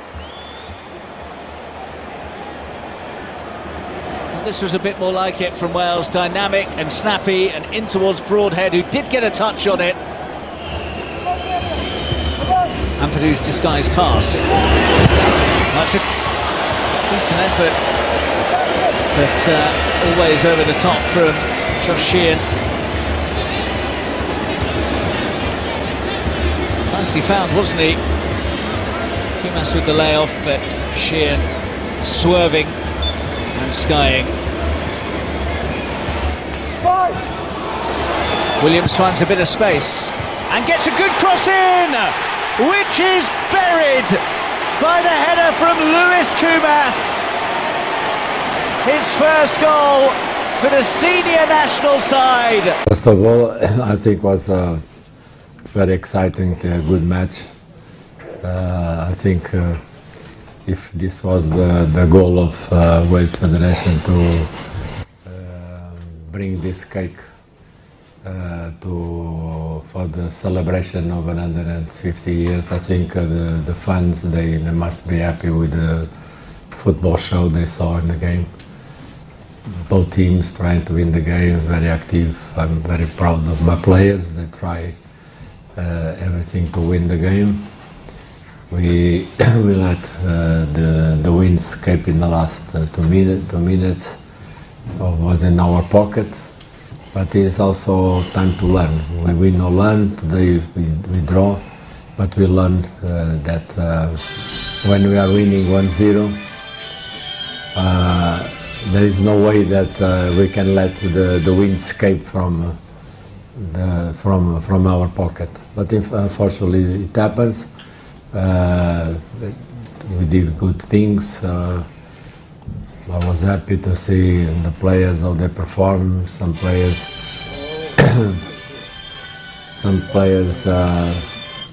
first time in the pitch together. Taking consideration that this was the first training that our team was together, I was happy with the thing that happened. First training session with the whole team together. So congratulations to my players. Now we just need to keep going, working, and start to be ready for the main match against Panama. Okay, Jerome? Yeah. Your thoughts on the game? I thought that is a performance for us to be proud of. As the gaffer said, we felt like we should have won the game, but it's just the little details, and it's something to build on with the short time we worked together. Right, so those were highlights from yesterday's game in Cardiff in Wales, where the Black Stars played against Wales, ended 1-1. The Black Stars taking the lead via Caleb Durenchi, and then Kumas getting the equalizer for that is Wales at the dying minutes of that particular game. And after you heard the presser where the coach of the team, Carlos Queiroz, was speaking, and also Jerome Opoku says it's a defining, was a performance that they should be proud of. In studio here, I have Phil John Corte, who is the host of Sports Direct and a member of the sports team here at Metro TV, and of course the bigger Ignite Media brand. And Ali Kemikis is also here to tell us what is happening on social media. Let me begin from Phil. So yesterday the list came out officially. In fact, the night into yesterday, we saw the game, the preparations towards this game, the coach's first official game. What were your thoughts before the game, even with the lineup, and then during the game, after the game? Well, thank you very much for the opportunity. I think proud to the game. We're anxious, just like yourself. Everybody was the sporting fraternity, especially football. We're anxious about who gets to go to the World Cup. But it was not difficult at all, because prior to the announcement, it was only 2 players that we knew would not be part of it. And certainly the goalkeeping department was an issue that everybody was talking about. But prior to that, the goalkeeping department had 5 of them. So Agbeshi and Co, we knew very well they were going. There's nothing about it. We were only worried as of yesterday why the likes of Kudus and Co wouldn't go to the World Cup, especially that of Alexander Juku's issued that crop up. But that was substituted. A new player came in.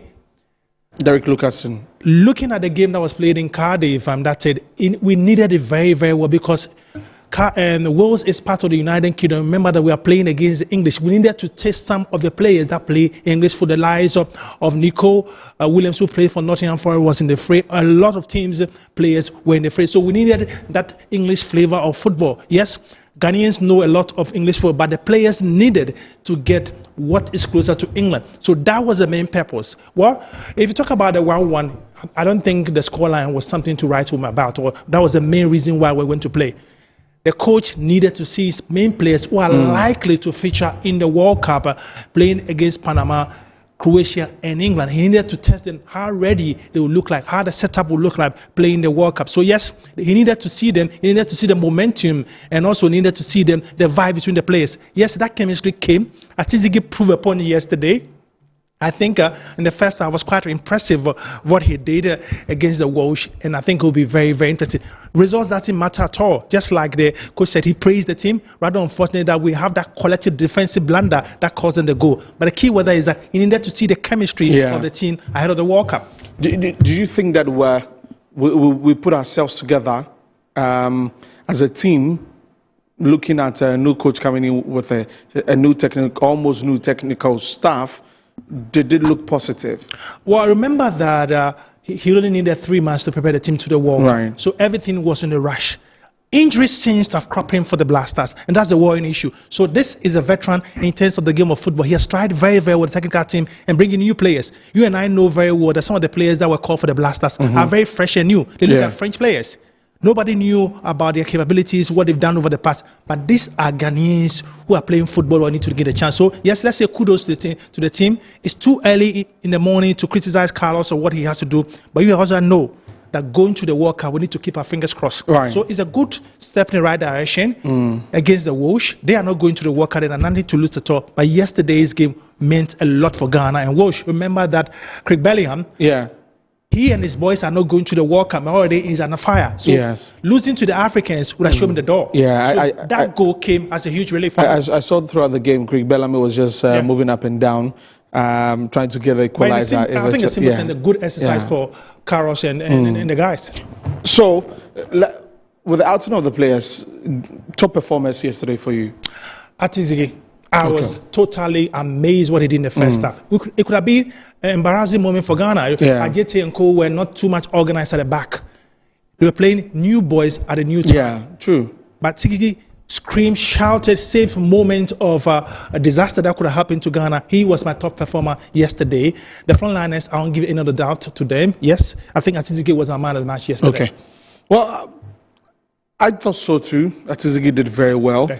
I think that in the first looking at how he has been criticized in the past, yes. Everybody knew that it was going to be Benjamin Asari in the post throughout. But yes, this is a local goalkeeper. Yes, he will get the free very well. He helped Ghana to qualify for the World Cup. But this is a gentleman who plays in trade in Europe. And he knows the system very well. I think mentally, psychologically, the gentleman is ready for the World Cup. He's ready. In fact, he was there in 2022, and he put in some great performances in those games in 2022 in Qatar. So for the last 7 matches that Ghana had played, 2-0 loss to Japan.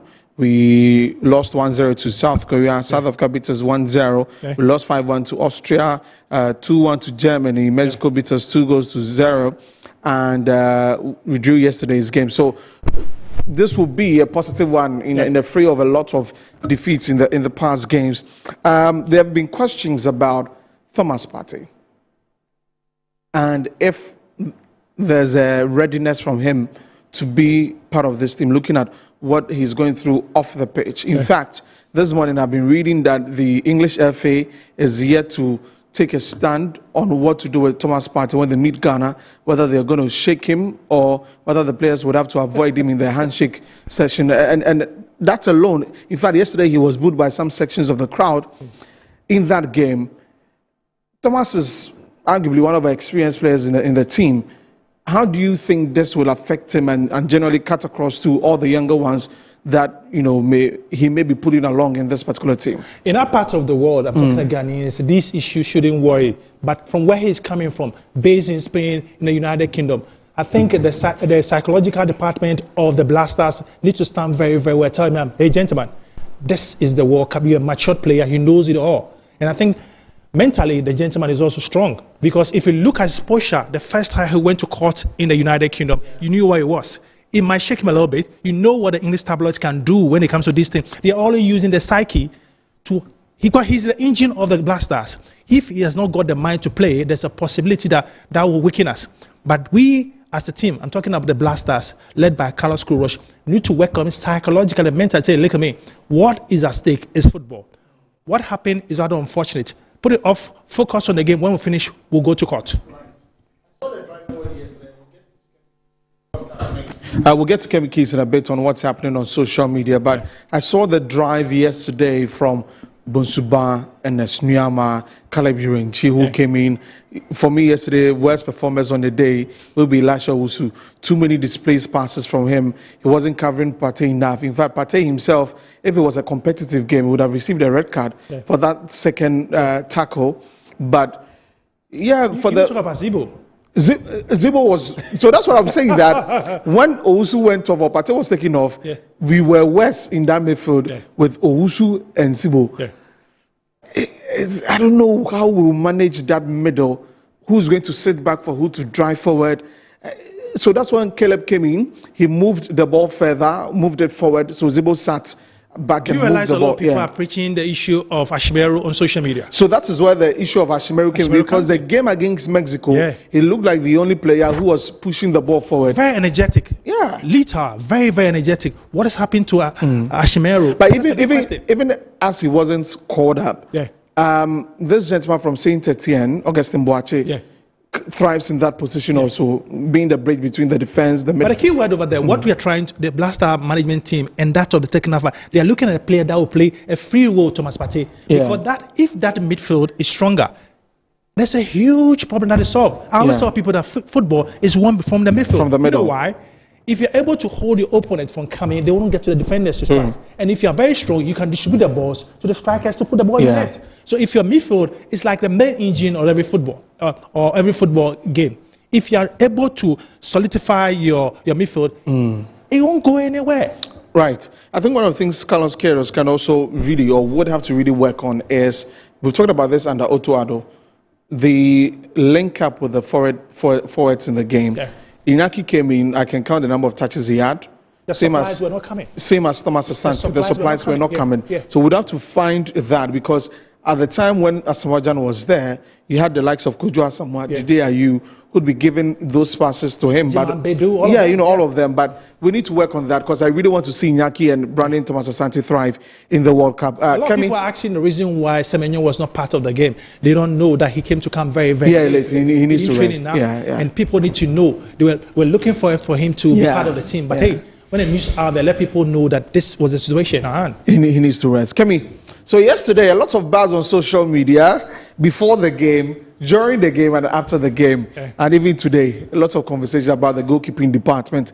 What's happening on social media? Well, on social media, like you rightly said, yesterday was heated on social media with over 10K posts around the Black Stars game against Wales. But 11 hours ago, there's been a very big conversation about our late defensive lapse in the World Cup friendly. And Listowel Mensah here says that Baba Rahman should fly into the box to mark the player who headed the ball and then use a very foul word there. But I agree with him, because if you look at that, we had centre-backs. The question he's trying to ask is, what were our centre-backs doing? So the fault shouldn't be on Baba Rahman. Somebody also says that Baba Rahman is the reason Ghana drew the game. He switched off completely. He just had to come on as a sub too. He should be doing better than this. Now, Dr. Sneaker Nyame, a very ex-pundit, famous ex-pundit, says that, can someone explain what Baba Rahman was doing there? That was very poor defending from such an experienced player.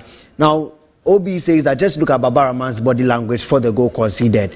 And he asked a very big question. Now, when Ghanaians don't like you as a player, there's nothing you will do that will work. Just look at how Baba Rahman was drafted into the Ghana World Cup squad. We should be doing away with all these players. They will cost us. And there's been numerous of responses to that. Now, he says that, Listowel says that it's been unfortunate that to report on sports since 2010. And he says that, okay, some Fix the Country says that, bro, I like you, but your analysis on football is always subjective. Please be objective for once. Nico Williams easily went past Baba Rahman. Gideon Mensah would allow such crosses in. The first half, Nico Williams couldn't make one single cross, which he is known for, Baba Rahman. And somebody also says that Khan says that he could have prevented that cross from the onset. How can a player come in late and look already tired? So these have been comments around the Baba Rahman issue. Some agreeing that it was a collective issue. Some to saying that he should have put in the body language that he brought into the game. Because I've heard people say that he should have just fouled him and take the card and then let the game end. But there's also a very big conversation around the goalkeeping department on social media as to who is going to be Ghana's #1 goalkeeper. Now, Frank Darkwa, says that Atizigi losing his spot to Asari was purely an auto decision. Don't think it was about quality or performance. If it is performance or quality-wise, he's always ahead of Asari. I agree. Scott Gillan also says that useful comparison for studying goalkeeping processes. Point of difference. Ziggy shows consistent pulsing footwork before ball is struck or headed throughout clip. Asari flat-footed, often an issue. Now he says that the positional readjustment from Ziggy to gain depth gains time. Time to react to header 2-3 yards away. With Asari, static 2-3 yards from the goal, always wanting to punch claim. less time to react to headers. Okay. Kemi, I want you to pause on that, and let me bring Johnny in. Yeah. So this conversation about the goalkeeping department, Atizigi or Benjamin Asare, I'm a Heart of Oak fan, and that's my captain No there. emotions attached. Yes, No so emotions. that's what I'm saying. I'm a Heart of Oak fan, no emotions attached. Okay. But I think that Atizigi is better and should be in the post. I know who is whispering into your ears or doing science behind the scenes that it has to be a local goalkeeper. But look at me, we are going to a global stage. Let's give somebody who's got experience, who's seen it all of the Blasters. Yes. He knows the European terrain, the American terrain, whether we like it or not.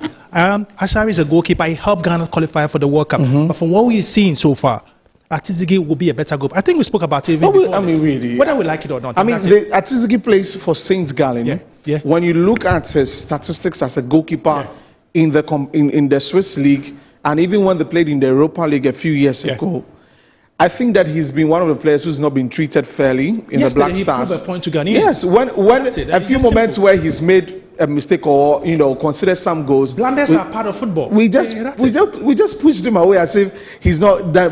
But for him in the 2022 World Cup, the only advantage that Benjamin Asare will have over him is that he's a lucky goalkeeper. That is what I'm saying. He's a lucky goalkeeper. That's all. Every time he's been in the post for us, that's all. I don't know. But you cannot always be lucky. That's the one thing people need to know. Let's mark it somewhere. I think we spoke about it before we went to Kemi. Atizigi will be he will start every game ahead of Asare. Okay. I mean, that's it. I'm for Atizigi. We're going to take three phone calls and then we can continue. Kemi, so you continue when the calls come in, that we can take them. An interesting conversation is here. Zabi says that Atizigi can be a backup keeper, but not to Benjamin Asare. No way. And Iron Boy says that the first game Asare played, some of the reasons were that we needed someone who connects with the fans and luck. Otto Adu, thank heavens he's no longer here. And I think the person is agreeing to what Johnny says right there. The lack of Benjamin Asare, so please, the number is on the screen. When you call, make sure that you reduce the volume of your set, and then you can speak to me on the phone. The number is there on the screen. Give us a call. We can take 2-3 calls, and then we wrap up on the show. So lack for Benjamin Asare, as somebody also mentioned that for Atizigi is our tactical goalkeeper, and for Benjamin Asare he's our spiritual goalkeeper, because anytime he's in the post, he has. Somebody also related it to Shatawale that anytime Benjamin Asare is there, he does that his signature sign. Yeah, he's got the Shatta fans. The post for Benjamin Asare. But there was a big conversation also that thank you Mo says that it was Otto's way of shifting blame of the failure of not making the AFCON. Managers do that all the time. And reference and Slot doing the same with Salah. Now the person was commenting on Frank Dakwa's earlier. Let's please hold on that. Let's pick this caller. Hello, good afternoon. Your name and where you're calling us from? Good afternoon, my brothers. I thank God and I can see that this I want to add up to the right. Please go ahead. Honestly, from what I saw in yesterday's match, Atizigi, Ghanaians, Hello? Okay, I think we've lost him. We've lost him there. Sorry, I come out and say that we cannot. The guy did well. Okay. And he deserves to be in the post first. But I think Benjamin is a keeper. Yesterday, the goal wasn't his fault. So that is where we are going to look at it. And where the ball passed, if it were Benjamin Asare, I think he could have saved that ball. But I think he did well. Okay, he did well. So in terms of seniority, I think we should consider him in the post. Right. Thank you very much for calling. You can also call. We can take 2 more calls and then we wrap up on the show. You quickly tell us your name and where you're calling from and what you make of the team. If you think we'll do good in USA, Mexico, and Canada. Right. Hello. Good afternoon. Your name and where you're calling us from? Hello? Hello? Right. What's your name? Yeah, I'm Edward calling from Osuli. Right. Please go ahead. You were impressed yesterday? Yeah. Yesterday I watched the match. But then what I want to say is that, people were doubting Myanmar about his performance. But then yesterday he played very well. But the only issue has gotten to do with Babaraman. That tackle, before the cross was made. Yeah, it was a bad. He could have done better, clearly. Exactly, because when he came in, he was acting like he doesn't care because people are saying a whole lot about him. But then this is the country you are playing for. Right. Put everything at your back. Forget everything, and then you also make something for yourself. Okay, thank you very much for calling. We appreciate you calling in there, and final call, and then we can wrap it up. But can we wrap up on that quickly in a minute? Right. And so, then we wrap up but there's an interesting thing you made mention of. You asked Johnny who stood out in the game, and he mentioned Lawrence Atizigi. But also calls have been made for Marvin Senaya, the French duo. True. Marvin Senaya yesterday played very well at right back. Very well. Yeah. You could see him strong in the defensive on the defensive sides. You could see him very strong when it comes to the offensive sides too. And people have been speaking. But yesterday something happened in the game. We have to go. Sports Director 6 p.m. will continue. Phil John Cote will bring all the updates. Elikem, Kemi Keys, thank you so much for bringing out the social media trends. Thank you very much.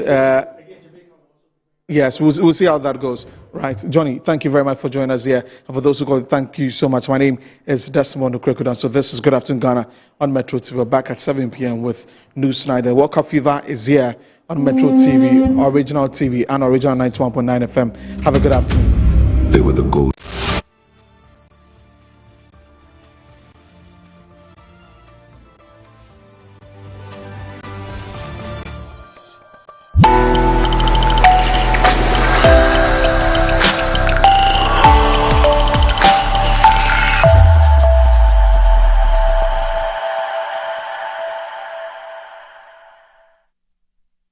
June 3rd, 11 years ago, tragedy struck the heart of Accra. Lives were lost, families were changed forever, and a nation mourned. Today, we remember through action. Let's Love Lead NGO present the 4th edition of the June 3rd Memorial Sanitation Drive, bringing together celebrities, musicians, community leaders,